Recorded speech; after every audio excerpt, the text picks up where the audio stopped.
Yo soy Paula Carbonell, soy la quinta generación de una familia dedicada a la fabricación de abanicos.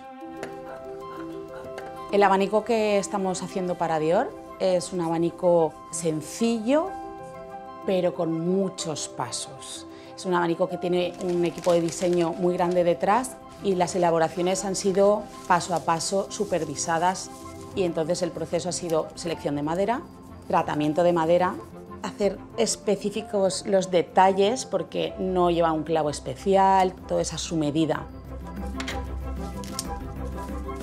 El tejido lo han fabricado ellos con unas directrices que han seguido a la perfección.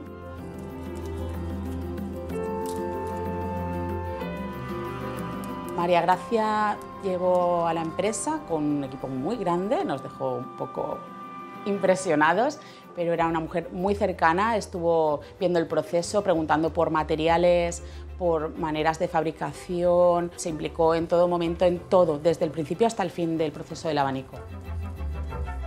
Los abanicos que hacemos aquí son abanicos 100% españoles. Todo se fabrica aquí. Podemos traer algún material de África, como las maderas, que son muy difíciles de encontrar en un solo país, pero todo está tratado aquí. Todo se corta aquí, se prepara. Las manos que lo manipulan están solo en Valencia.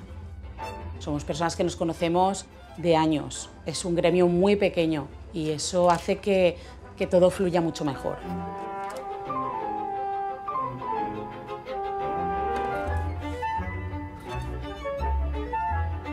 Todos los procesos los llevamos haciendo durante décadas, durante siglos, podemos decir ya.